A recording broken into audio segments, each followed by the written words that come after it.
आपणଙ୍କ TV Odisha माटीर बास्ना। वर्तमान समय चलचित्र जगत पर जहाँ गोटे दुखदायक खबर सामना खसी। ए लोकप्रिय अभिनेत्री परलोक अनेक कलाकार दुख प्रकाश कर चलचित्र जगत में शोकर लहरी खेली जाइए। लोकप्रिय अभिनेत्री हठात मृत्यु होइछि।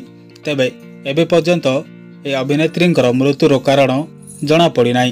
तेबे अग्निशम विभाग पीपुल को कही जे सेमाने से दिन सकाळे तांको घरे पहुंची अभिनेत्री को स्थानीय हॉस्पिटल को नहीं जाइतिले। हॉस्पिटल रे तांकर मृत्यु घटिछि। ए दुखद समय रे तांको परिवारर गोपनीयता पई अनुरोध करिसंती।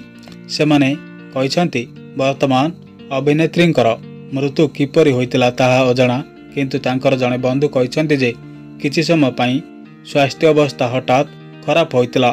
जने बंधु कहिथिले तांको भल पाउथबा समस्तक पई तांकर हठात मृत्यु बड़ दुखद खबर। तेबे लोकप्रिय अभिनेत्री डायन कीटनक मृत्यु रे अनेक कलाकार दुख प्रकाश करछंती। बॉलीवुड अभिनेत्री करीना कपूर डायन कीटनक मृत्यु पर तांको श्रद्धांजलि दैछंती। तांकर प्रथम पोस्ट रे से प्रकाश करछंती जे से जणे भल कलाकार थिले।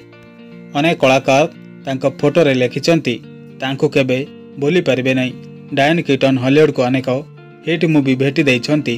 से श्रेष्ठ अभिनेत्री पई ऑस्कार समेत अनेक प्रतिष्ठित पुरस्कार जीतिचंती।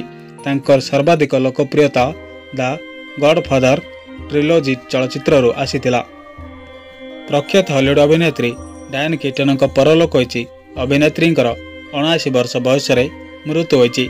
तांको मृत्यु रे अनेक कलाकार दुख प्रकाश करिसंती एवं चलचित्र जगत रे शोकर लहरी खेली जाइछि।